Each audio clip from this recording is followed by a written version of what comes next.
Doncs, bona tarda a tothom. Jo soc la Montserrat Moya i vinc també com a representant de la Fundació EMIS, com a responsable d'Educació Ambiental, i avui donem pas a la inauguració d'aquestes jornades divulgatives científiques que ens hem proposat fer el mes de març, abril i maig. I la primera de totes és aquesta, que ens la farà la Ona Font, que és biòloga i treballa a la Fundació EMIS i està en l'àrea de conservació i ha estat la que ha portat tot el tema de censos i control de com estan les poblacions de la tortuga EMIS orbicularis. Per tant, jo ja no m'entretenc més, dono pas a la Ona, que ens farà avui la xerrada, i el que sí que us proposo, que ja veig que ja molts de vosaltres ho teniu, doncs tindrem els nostres altaveus muts, perquè així hi haurà la mínima interferència de so i de soroll, i si voleu fer alguna pregunta, doncs fantàstic, la podeu fer en aquell moment i ja està. Ona, tot teu. Endavant. Molt bé, perfecte. Bona tarda a tothom. Primera sessió, em fa molta il·lusió poder començar explicant una de les espècies més boniques que tenim a casa nostra. El que us vull demanar d'entrada, jo aniré xerrant. Si algú té alguna pregunta, ho podeu fer a través del xat o directament obriu el micròfon i me la feu al moment. Vull dir, no us la guardeu pel final, a mi ja em va bé que m'aneu tallant, d'acord? Vaig a compartir-vos la pantalla i comencem.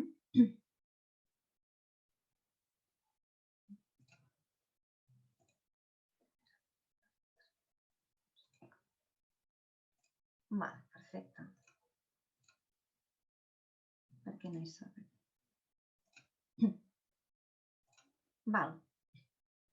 Perfecte. Ho veieu tots? Sí? Sí. Perfecte. Molt bé. Sí que es veu, sí. Una pregunta. Em veieu a mi? No. Doncs en algun moment deixaré de compartir pantalla perquè us vull ensenyar el material que tinc i així ho veureu una mica més gran. Molt bé, doncs d'entrada, la primera xerrada és de la tortuga d'estany, però jo us voldria presentar una mica, la majoria ja ens coneixem, però què és la Fundació EMIS, que és una entitat de conservació que es troba a la Plana de la Selva i que va començar a funcionar des del 1987 a partir d'una petita associació naturalista de Riudarenes. Aquesta fundació ha anat creixent i a partir del 2003 ja es va consolidar com el que és ara. La fundació va néixer amb els objectius principals d'estudiar i conservar les poblacions de tortuga d'estany de la Plana de la Selva i promoure l'educació i la conscienciació dels valors naturals de l'espai on viu aquesta espècie. I aquí van començar els seguiments anuals de les poblacions de tortuga. Per tant, vol dir que tenim una de les seqüències més llargues de dades de la població de tortuga d'estany de tot Catalunya, ja que hi ha dades de més de 30 anys de seguiments. Heu de saber que la tortuga d'estany és una tortuga que té una gran dependència del medi aquàtic, però també del medi terrestre, tant per la reproducció, com per la dispersió, com per buscar refugi. Per això la Fundació està focalitzada en conservar les zones humides, tant naturals com artificials, però també tots els espais propers a aquestes zones humides, que de vegades corresponen a zones agrícoles o a espais forestals. És una espècie per aigua, la tortuga d'estany. Això vol dir que és una espècie que de la seva protecció se'n poden beneficiar molts altres animals amb els quals comparteix hàbitat. Però per poder protegir no només la zona humida on viu, sinó tot el seu entorn, es fa servir una eina que es diu la custòdia del territori, que la Fundació l'utilitza per poder arribar a espais que no són propietat seva.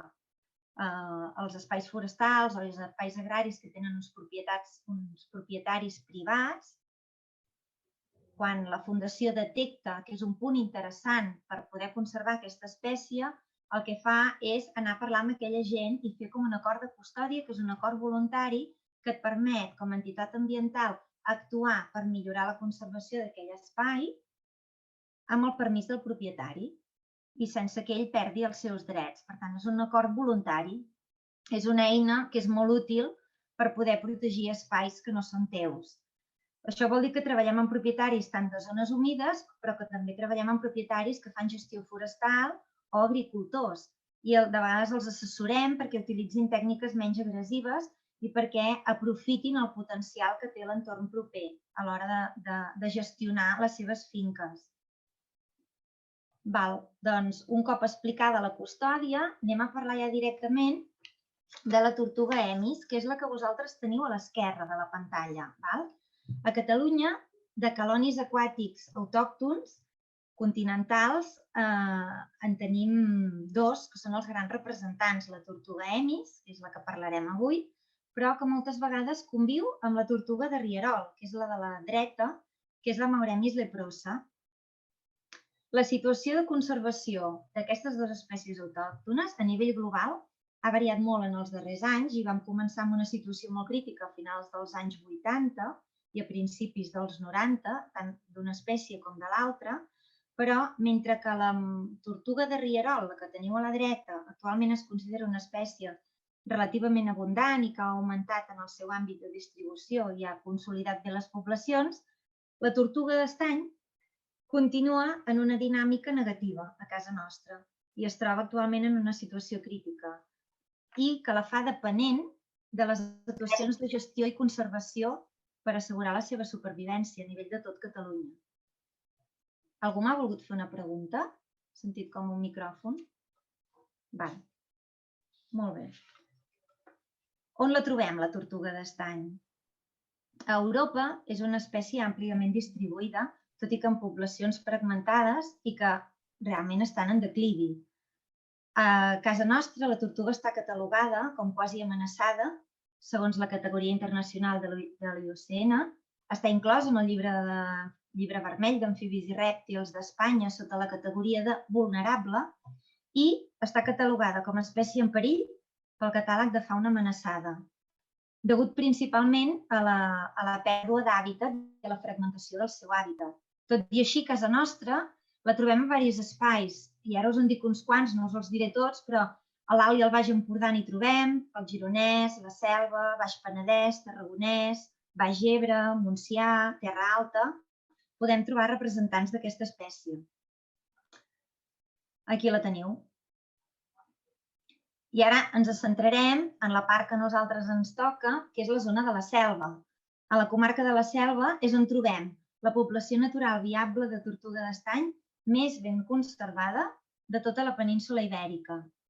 I es concentra aquesta població, mireu, entre Riudarenes, Sils i Caldes de Malavella. O sigui, just on està la fundació. La fundació està a Riudarenes, aquí en el mapa, per tant ens queda molt a tocar.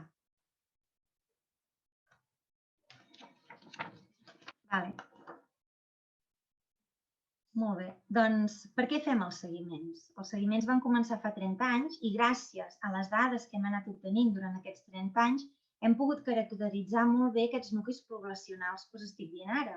Hem fet estimacions de la seva densitat, hem pogut analitzar les amenaces potencials per la seva viabilitat i això ens ha conduït a dissenyar una estratègia de conservació específica que es tradueix amb més de 30 acords de custòdia amb propietaris del territori i més de 1.200 hectàrees, que ens permeten augmentar la protecció de l'hàbitat de la tortuga d'estany i fomentar corredors ecològics entre els diferents nuclis poblacionals, restaurar i crear basses i recuperar l'hàbitat en general d'aquesta espècie.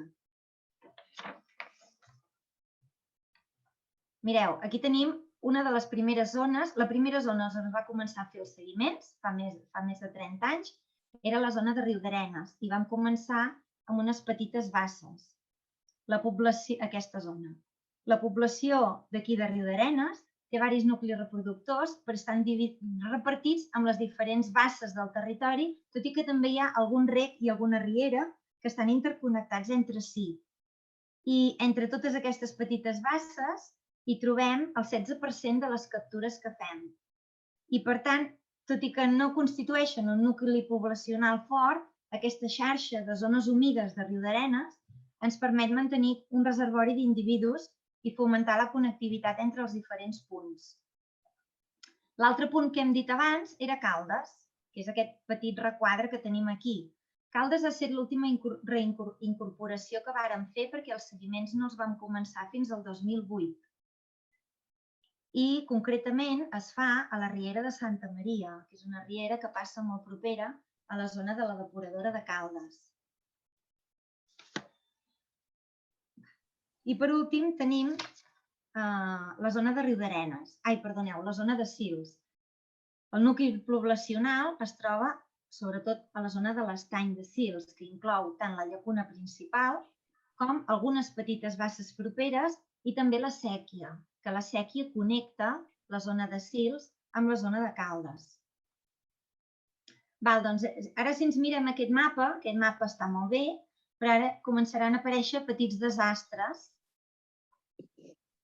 com són, mireu, això és la zona de Dart de Caldes i això és la zona de Sils. El mapa aquest, ens han aparegut dues línies. Una cosa, perdona. Digue'm, Montse. Dues coses. Si pots treure, que veiem que t'has descarregat un document que es diu Espais Vulnerables. Sí, si ho tanques, ampliarem la diapositiva i que si pots fer el ratolí per marcar-nos els espais. Sí. A la dreta, si vas a la dreta de tot, perdó, pots tancar. Vale. No, a la dreta de tot, de baix de tot, no és igual. A la dreta de tot, segueix la línia baix. No, és igual. És igual o no? No ho sé fer, Montse. A la dreta baix de tot hi ha una fletxa, una creueta. No, és igual. A la dreta de baix de tot? A la dreta baix de tot. A baix de tot diu post-autor. Perdoneu, ja està. Ara. I amb el ratolí ens pots mostrar les coses per situar-nos millor. Gràcies. Aquestes dues línies que tenim aquí són l'AVE i la via del tren. Que fixeu-vos que tallen les tres, tallen part de les zones on trobem aquestes poblacions de tortuga d'estany. A part d'això, en trobem dos més, que són, aquesta d'aquí és l'autopista i aquesta d'aquí és la nacional, que ens tornen a tallar part de l'espai. Anem a sumar-n'hi més. Aquí tenim la G155 i la G63, que és la carretera que va des de la costa cap amunt. Llavors, fixeu-vos que les poblacions de tortuga d'estany estan situades en un espai amb greus problemes de connectivitat. Tot i això, hi trobem un seguit de rieres com la sèquia de Sils, la riera de Santa Coloma i altres afluents que connecten aquests espais i que, per tant, permeten una certa mobilitat dels animals, tot i totes aquestes infraestructures que tenim per aquí al mig que ho tallen.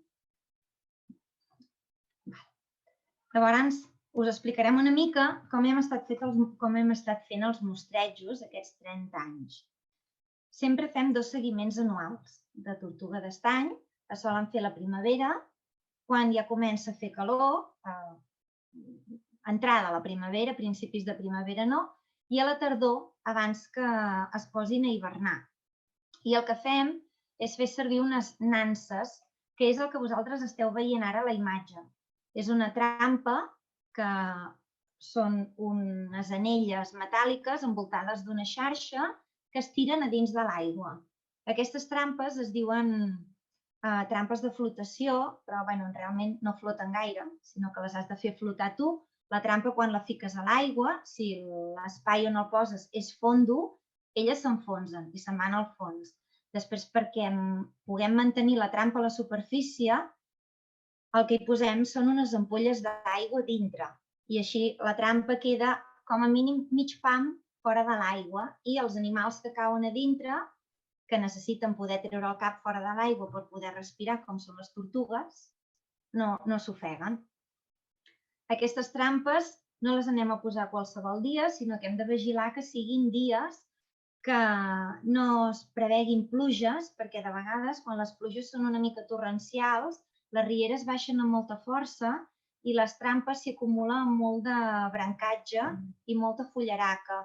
I a part que es poden trencar, si hi ha algun animal que ha caigut a dintre, és un trasbals.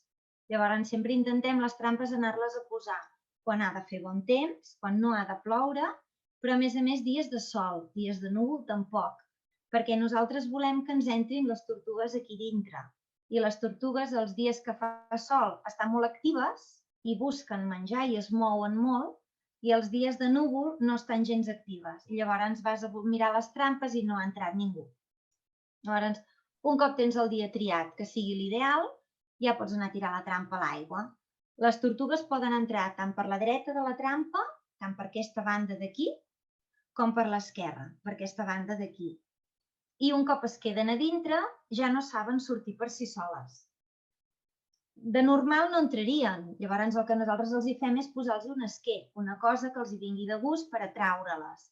I normalment aquest esquer sol ser les sardines, perquè fan molta olor les sardines. Llavors la noten d'una hora lluny, aquesta olor s'activen i venen cap aquí dintre. I un cop les tenim són a dintre, han d'esperar que vinguem nosaltres a buscar la trampa.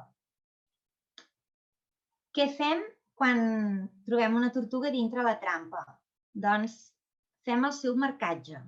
Les pesem, agafem les dades miomètriques, que vol dir la mida de la closca en diferents punts, i les sexem per saber si són mascles o femelles. I una última cosa que fem, que és molt important, que ara us ho ensenyaré, ara us ensenyo la foto i després us ensenyaré de veritat, és marcar-les per poder saber si aquesta tortuga ja l'havíem capturat abans o no. Els hi fem com unes marques que és com si fos el seu nom. I llavors nosaltres tenim una base de dades on surten totes les tortugues amb el seu número i de vegades podem veure que hi ha tortugues que les havíem pescat amb una bassa de Riudarenes i l'any següent surten a Sils. I així podem veure també com es distribueixen a l'espai. Ara el que faré és deixar de compartir pantalla un moment i us ensenyaré la tortuga, que la tenim aquí. Mireu, no sé si la veieu. Si no la veieu, m'ho dieu. Veieu la tortuga? Perfecte. Això és la tortuga d'estany. És una rèplica exacta d'una tortuga real. Al ser espècies protegides no les podem tenir. Llavors hem fet una rèplica exacta amb resina i realment està superben feta. És una femella adulta i aquesta seria més o menys el tamany que solen tenir els adults. No creixen més d'això. Entre uns 600, 800 grams hem arribat a trobar alguna femella, que són més grosses que els mascles, tenen aquesta mida. Quan marquem una tortuga, el que fem és fer-li uns talls a la closca. L'extrem de la closca és com les nostres ungles, amb ella no li fas mal i les marques queden per sempre, encara que la tortuga vagi creixent. Llavors tenim un sistema de marques que ens permet posar el número que nosaltres vulguem. I ho fem amb una serra. Aquí teniu la serra. A l'animal no li fas mal i el que li fem és una marca molt petita, però que a més es veu molt bé que està feta amb la serra, que no és una mossegada o una ferida, perquè és molt rectangle i es manté amb el temps. A mesura que la tortuga va creixent, de vegades aquestes marques es van eixamplant perquè la closca es va fent grossa i van perdent profunditat. Llavors, quan les tornem a repescar, de vegades el que fem és tornar-los a fer una mica més font de la marca, però no la perden. A no ser que hagi vingut algun depredador, la marca sempre es queda allà. I les mesures que prenem, fem servir un peu de rei. Us ho ensenyo per si no ho heu vist. Perdona, on les marques per posar el número? Com poseu les unitats, desenes, centenes, milers? Vale, Montse, això ho explico a la següent diapositiva. Vale, perdó. Necessitaré el dibuix. Vale. És que necessito el dibuix. Llavors, només és perquè veieu com funciona. Solen estar-se molt quietes. De vegades els hi has d'amagar una poteta perquè no et molestin a l'hora de marcar, perquè a més tenen unes ungles que es garrapen molt fort, però s'ho deixen fer sense problemes. De vegades l'únic problema que tenim és a l'hora de pesar-les, perquè com que volen escapar-se, les has de pesar de cap per avall, perquè si no se'ns la pantalla compartida i aquí baix a la dreta veieu una tortuga sobre la bàscula. Si la poses de cap per avall, s'està quieta una estona.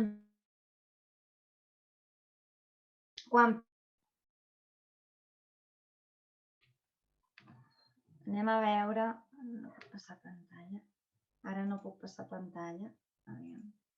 Mireu. Aquí tenim la pregunta que ens feia la Montse. Aquí tenim la closca de la tortuga, d'acord? Llavors, la closca està dividida en 4.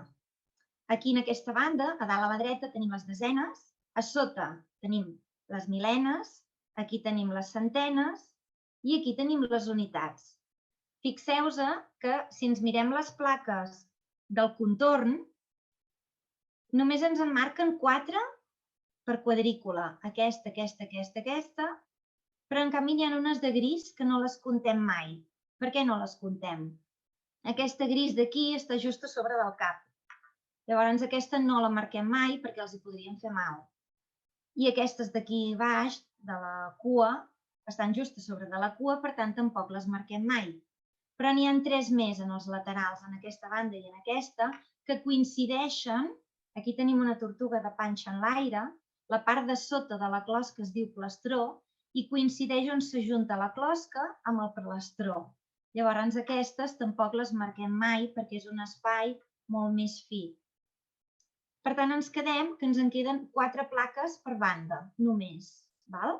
Llavors, per posar els números, fem una petita entrada en una de les plaques. Imaginem-nos que volem posar el número 1200. Doncs ens anem a la zona del 1000 i ens n'anem a l'1. I aquí li fem una marca. I llavors volem fer el 200. Doncs ens anem a la zona de les centenes i marquem el 2. Ja tenim la 1200. Aquests no cal que els marquem perquè no hem dit cap més número, hem dit 1200. Però si diguéssim 1221, doncs ens faltaria marcar aquest i ens faltaria marcar aquest. Ja ho tindríem.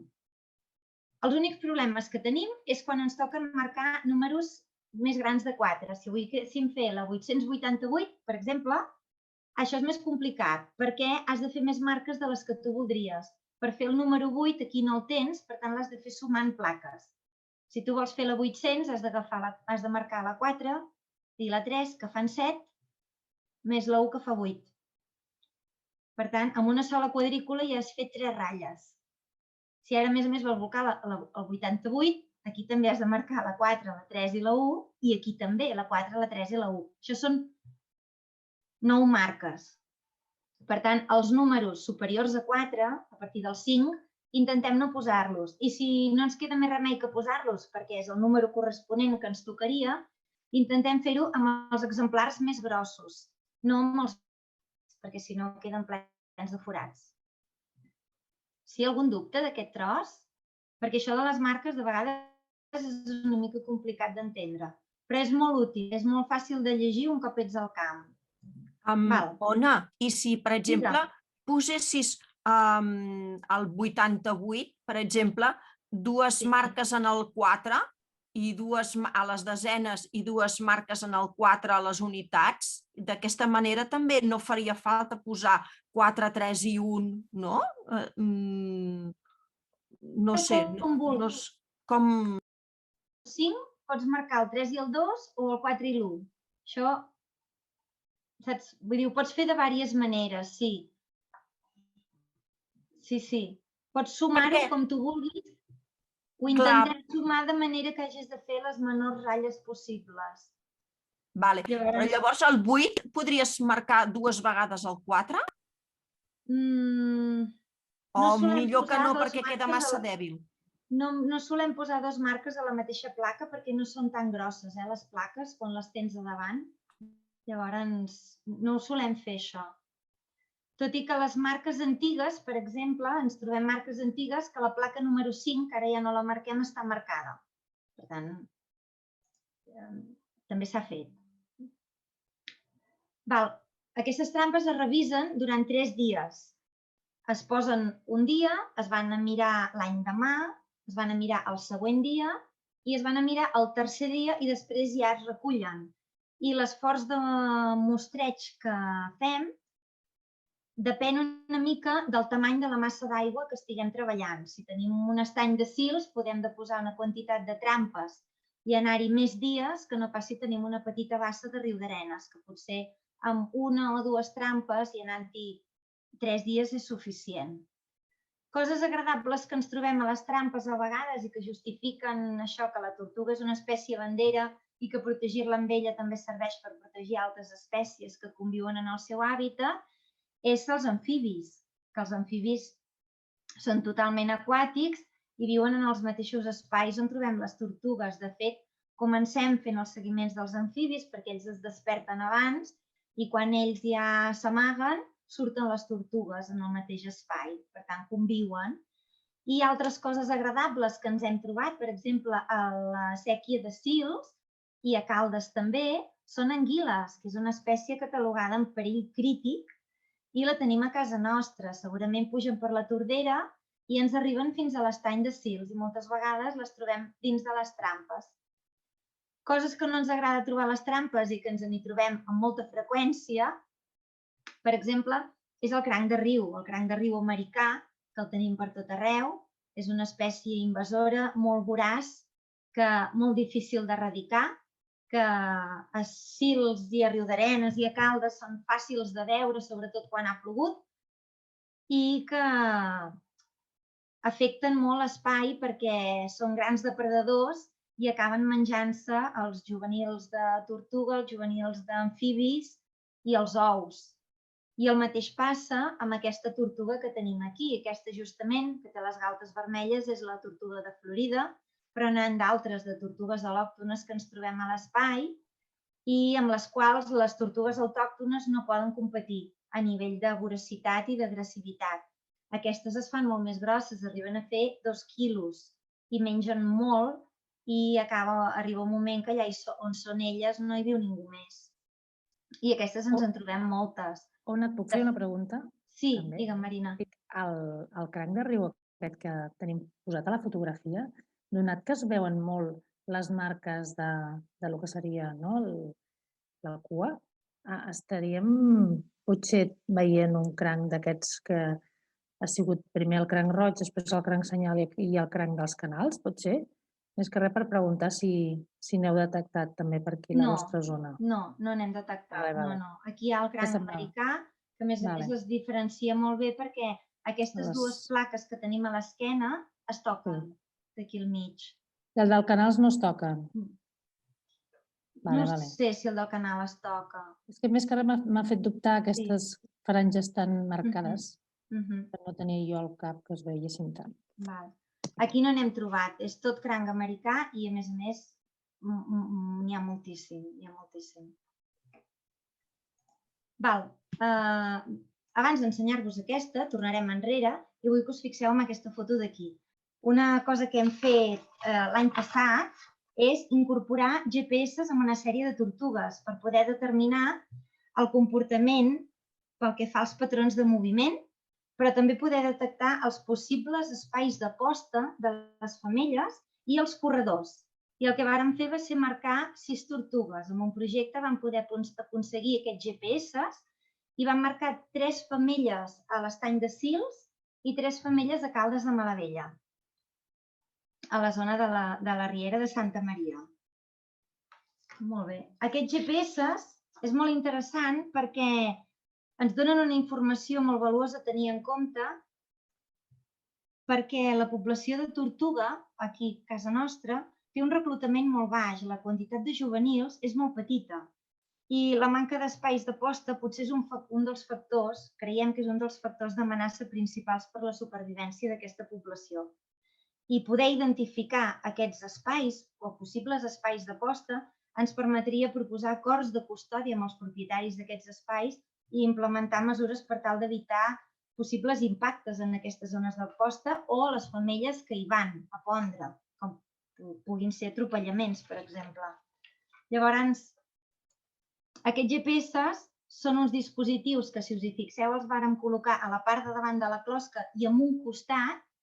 Només els van posar les femelles perquè busquem zones de posta i estan col·locats en aquesta posició perquè no impedeixin la còpula amb el mascle. Si els haguéssim posat més al centre o més endarrere, no s'haurien pogut reproduir. Són impermeables a l'aigua, consten d'un sistema de detecció de la immersió i llavors això et permet estalviar energia, ja que quan la tortuga es submergeix, el GPS no envia senyals de posició i, per tant, fa que la bateria ens duri més temps. La bateria ens ha durat un any, però a més porten una petita placa fotovoltaica, que és la part negra que veieu aquí sobre, que ens ha permès anar recarregant la bateria i per això ens ha durat tant de temps. I és molt adequada una placa fotovoltaica en el cas de les tortugues perquè els hi encanta prendre el sol. Llavors, elles mateixes la posaven a carregar molt sovint. I aquí teniu les dades d'aquests GPS. Aquí estem a la Riera de Caldes. La riera passa per aquí al mig d'aquests arbres. I això és la depuradora. I aquí teníem 3 tortugues que portaven GPS. I el que hem vist és que aquesta ratlla d'aquí, aquest moviment, no el tingueu present perquè som nosaltres quan les vam anar a portar. No és que una tortuga se'ns escapés, sinó és que vam activar el GPS abans d'arribar. Vam arribar, les vam deixar anar i hem vist que no es mouen gaire d'aquest espai. Tenen un espai aquí i tenen un espai aquí, però no se'n van cap a les zones properes, sinó que van molt cap a aquests camps i cap a aquests boscos d'aquí. Per tant, potser això poden ser possibles zones de posta, perquè hi han anat molt durant la primavera, en aquests espais. El mateix ens ha passat a la zona de Sils. Aquesta zona, això és l'estany de Sils. Aquí hi ha l'aigua. Aquesta és la llacuna principal.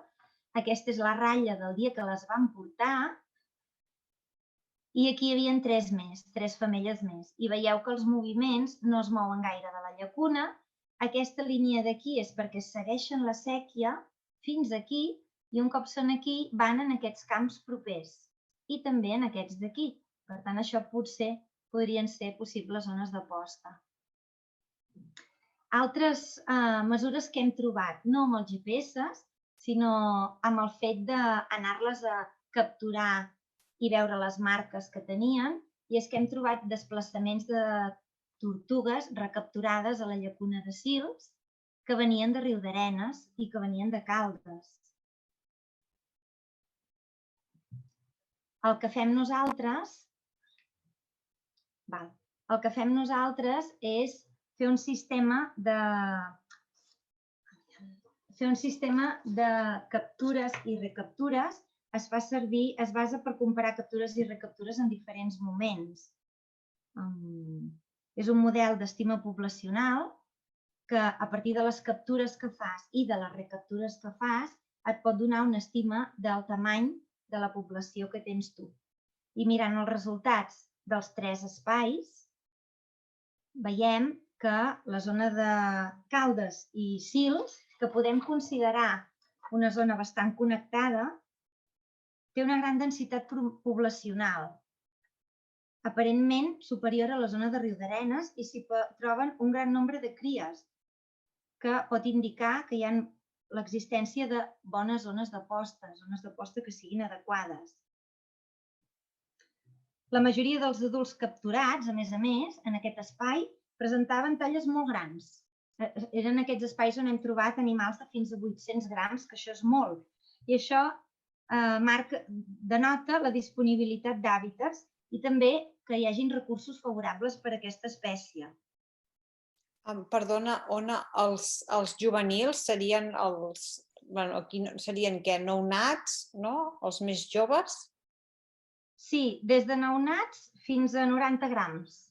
Això es Vale. considera juvenils, sí. I recaptures, què considereu com a recaptures? Ho dic perquè si hi ha gent que no d'això ho tingui...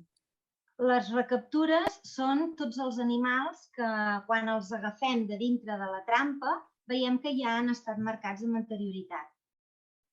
No els tornem a marcar, senzillament els tornem a agafar les dades biomètriques, els medim, els pesem per saber si van creixent o no i els tornem a l'aigua.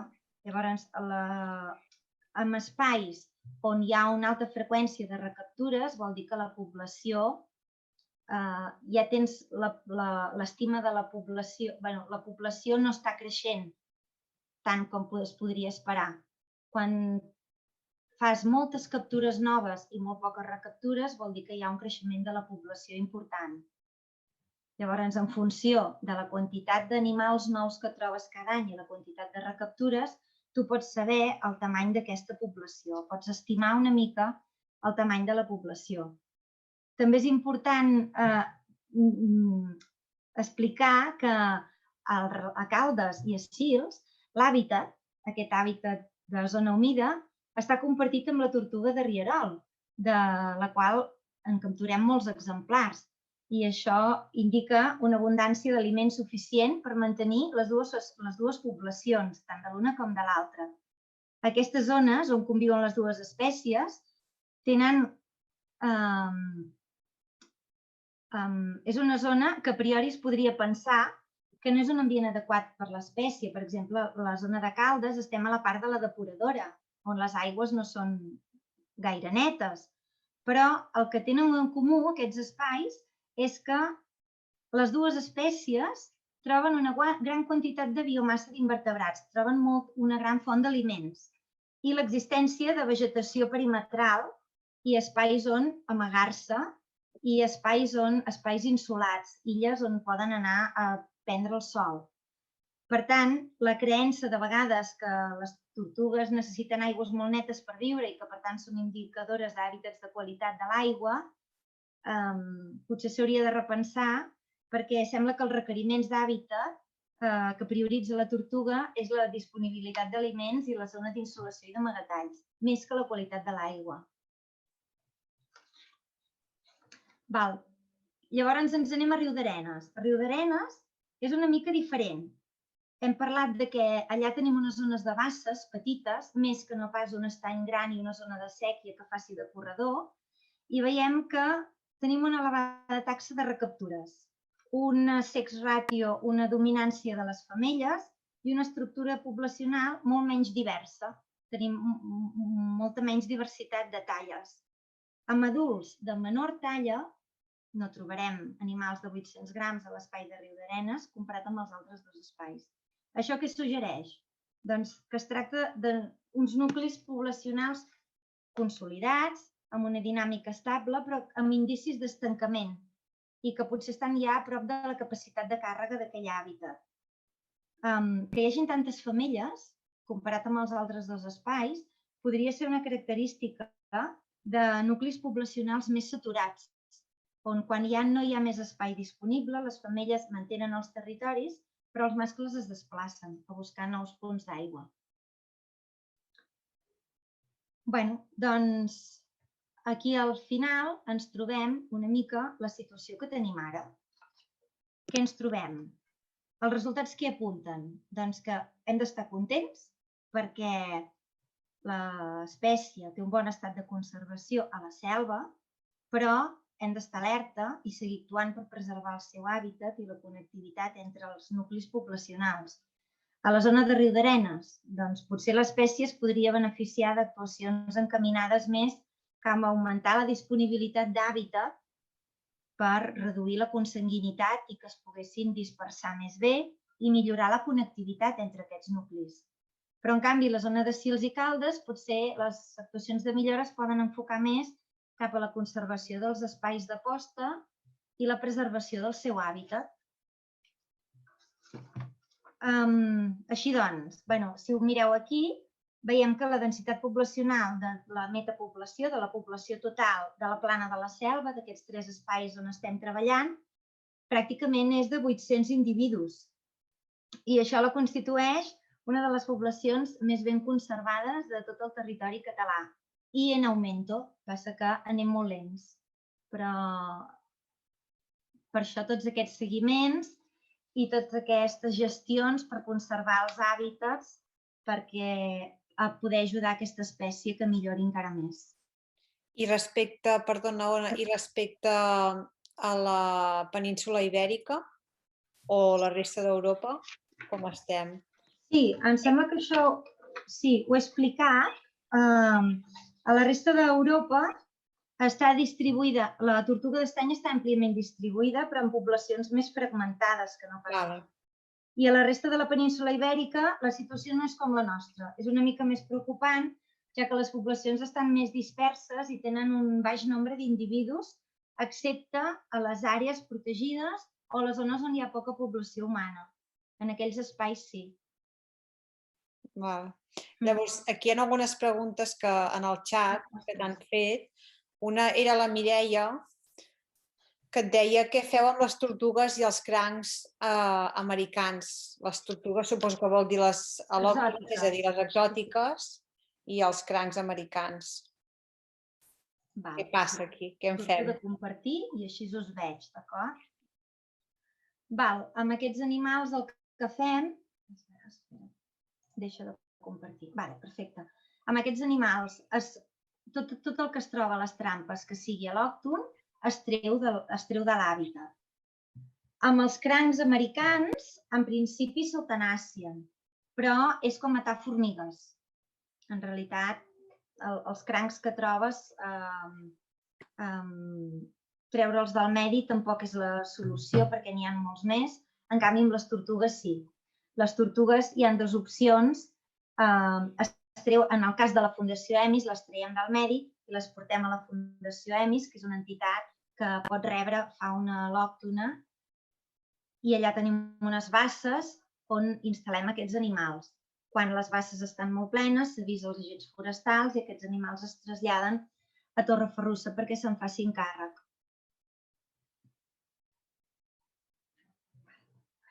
Llavors, l'altra pregunta, que això també, aquí tenim algun altre herpetòleg que potser podria respondre i que també és de l'àrea de conservació, perquè parla de la tordera.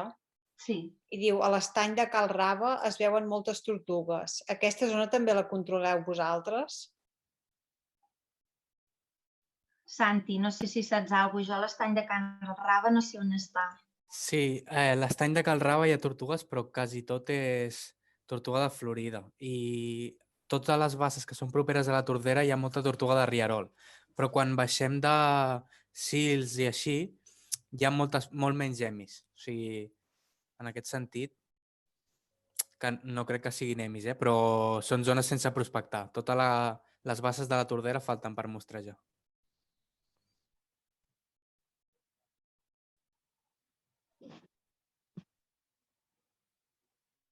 Vale, perfecte. Estic llegint ara el xat. Vale.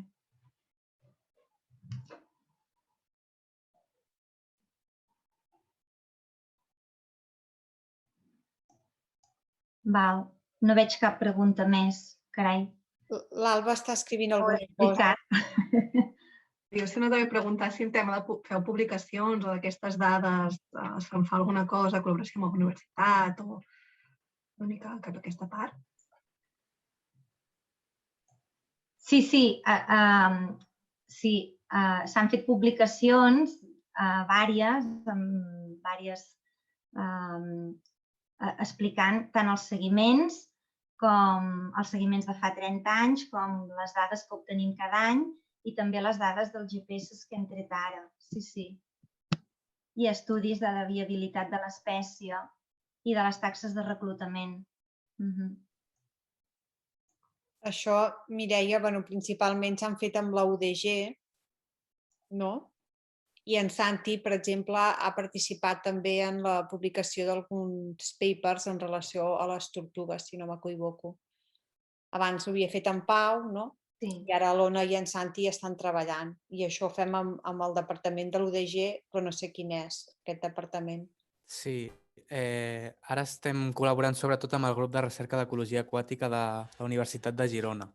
I l'últim que vam fer, que amb la meva opinió va quedar bastant interessant, va ser comparar una mica on hi havia tortugues exòtiques i on no hi havia, com afectava això a l'estat de forma de les espècies autòctones. I al final el resultat va ser una mica que pensem que pot ser que no estigui relacionat amb la quantitat de tortugues que hi ha exòtiques, sinó més amb la seva densitat. És a dir, que estiguin en una zona molt petita amb moltes tortugues. Això és el que podria afectar més a les espècies autòctones.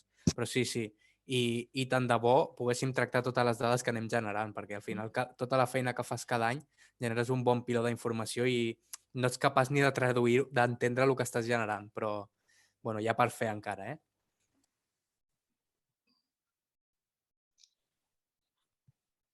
Hi ha una pregunta al xat de l'Alba.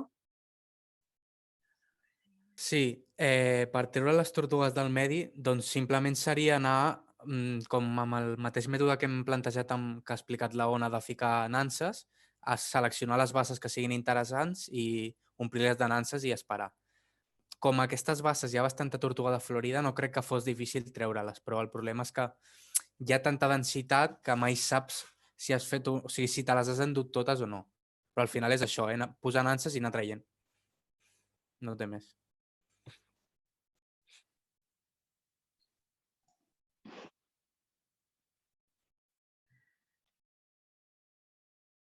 També hi ha aquelles trampes que són quadrades, no? Que semblen així, que suren i que són aquelles trampes que són quadrades i que llavors hi ha com una rampeta que puja i una xarxa a dintre. També serveix per caçar tortugues, allò? Sí, de fet, la que fem servir nosaltres, la trampa, la nansa de flotació, és una de les 3 que fem servir. La que dius tu, Montse, que és la segona, és una trampa d'insolació, que se'n diu, que és un flotador quadrat que es posa sobre l'aigua i que té unes mides d'1 metre per 1 metre, i aquest flotador per sota té una xarxa. Per tant, tot el que cau allà dintre queda ficat a dintre d'aquella xarxa. Com arriben a pujar al flotador? Perquè tenen unes rampes de fusta a banda i banda que van des de l'aigua fins a la part de dalt del flotador. Llavors, a dalt del flotador hi tenen un suport basculant. Elles pugen per anar a prendre el sol, per això es diuen trampes d'insolació. Pugen pensant que a la zona plana s'instal·laran per prendre el sol i quan estan a la zona plana que coincideix on hi ha la xarxa sota, aquella zona plana es volca i cauen a la xarxa. Llavors, aquestes trampes també les fem servir per fer captura de tortugues. A vegades hi ha espais que les trampes de les nanses de flotació no funcionen tan bé i quan hi ha una gran densitat de tortugues funcionen més bé aquestes. I després, per anar a treure tortugues exòtiques, moltes vegades fem servir el tercer tipus de trampa, que és una mena de nansa però en vertical i que queda enganxada al fons, perquè les espècies, per exemple, les tortugues al·lòctones, les tortugues de Florida, els agrada més anar pel fons que no pas per superfície.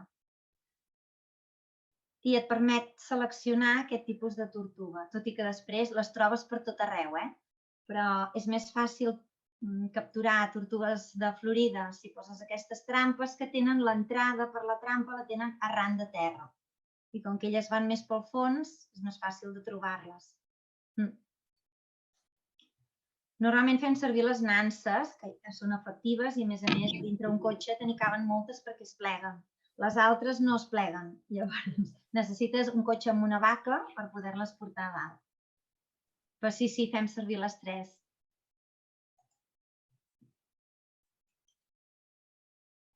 També, com les tortugues de Florida són més grosses, com comentava la Ona, a vegades no entren a les d'embut. I llavors te trobes les tortugues prenent el sol sobre la trampa. I és com, us esteu rient de mi o què passa? Sí. Sí que és veritat, això. Alguna ha entrat, jo n'he tret algunes de 2 quilos que m'ha costat de treure-les perquè les de Florida són molt agressives i mosseguen molt. I no sé com entren, però per treure-les tens problemes. Sí. Alguna vegada ens havia passat, clar, aquestes trampes un cop obertes potser fan 1,5 metres i de vegades has de ser 2 persones per treure la trampa de l'aigua de la quantitat de tortugues que hi ha, perquè no ho pots arrossegar.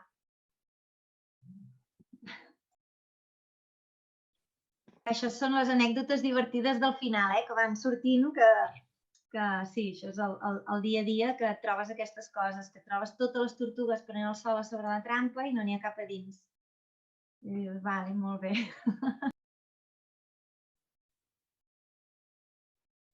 Aquí també l'Alba pregunta si es podria fer alguna mena de voluntariat per realitzar aquesta tasca entenc que a la zona de la Tordera.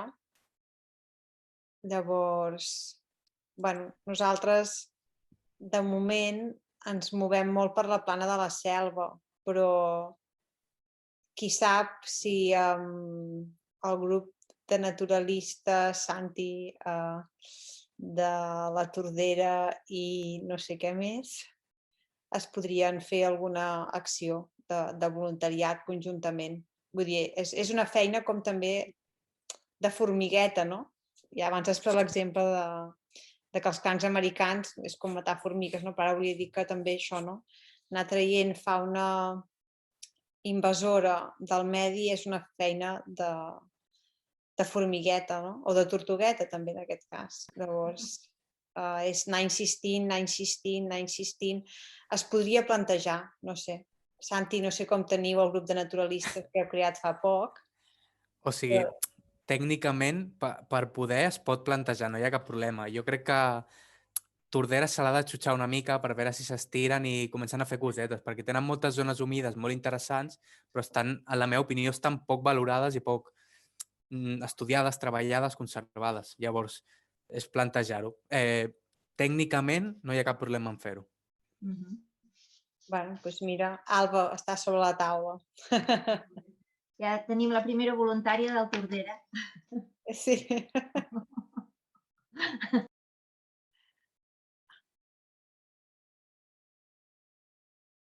No sé, algú té alguna pregunta més?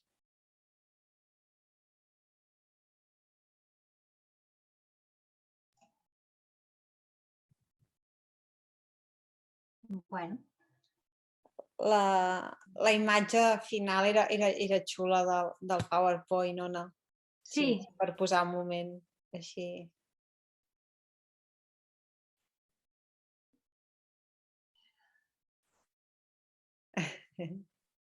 Aquesta. No sé qui l'ha feta, totes són emis.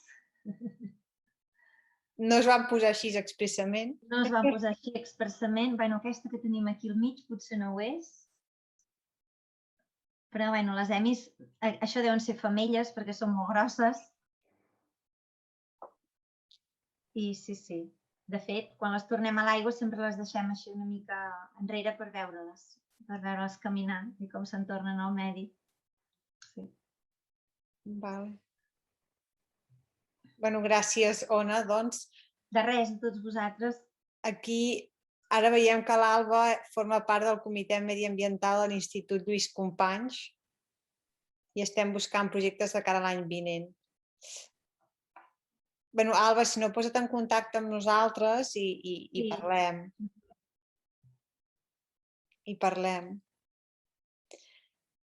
No sé si, Montserrat, vols comentar les properes jornades divulgatives?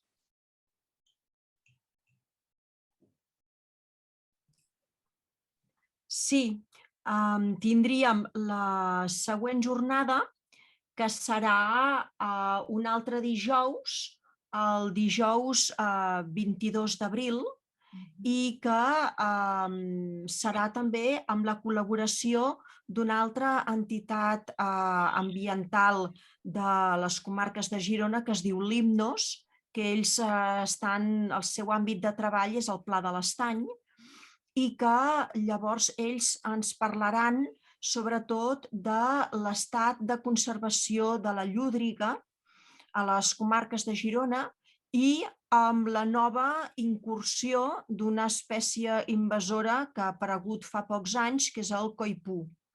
I llavors estaran parlant de quin és aquest estat de conservació de la llúdriga i de com s'està tornant a repoblar espais d'ecosistemes fluvials i humits de la demarcació de Girona. I el mes de maig serà el 20 de maig, tindrem llavors també la xerrada de la Societat Catalana d'Herpetofauna, que ens faran una xerrada sobre l'estat dels amfibis a Catalunya i hi ha, de fet, una malaltia que els està afectant, que és la chiquitriomicosi. No sé si ho he dit bé, Ona. I tridiomicosi, sí, quasi. Perdona. Tridiomicosi. Val. Doncs, i llavors ens parlaran això de com està afectant aquesta malaltia en els amfibis i si hi podem fer nosaltres alguna cosa. Val?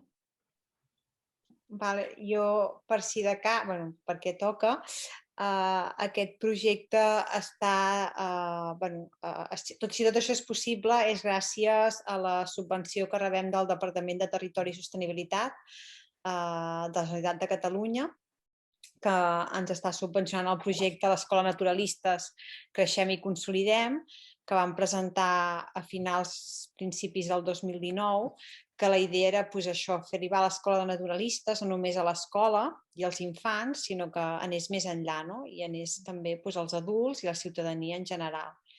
I que poguéssim aplicar totes aquestes coses, no només a espais naturals protegits o els espais naturals, sinó també en espais urbans. I estem duent a terme ja l'Escola Naturalistes per infants, l'Escola Naturalistes per adults, i una de les coses que també havíem de fer en aquestes jornades divulgatives. Llavors la idea era fer-les presencials, però per la situació les estarem fent online i ja està. I sobretot això, remarcar que és possible gràcies a aquest suport, i també de bataller.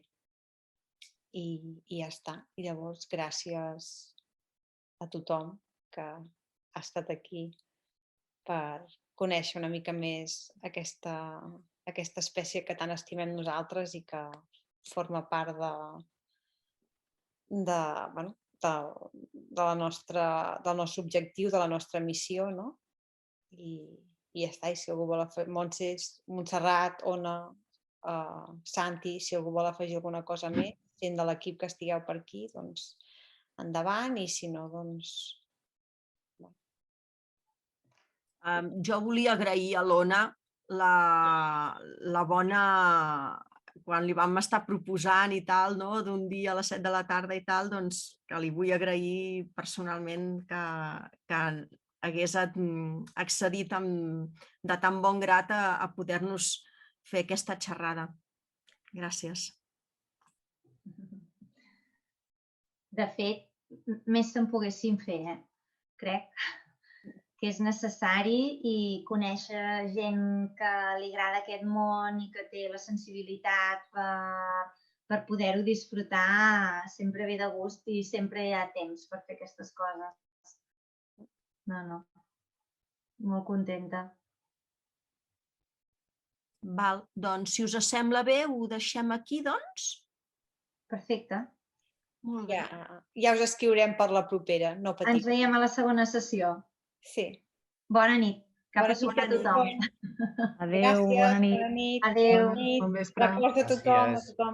Merci. Que tingueu uns bons dies de descans de Setmana Santa encara. És veritat, ja no me'n recordava. Igualment. Gràcies, Marina. A carregar piles. Adéu. Bona nit a tothom. Adéu. Bona nit.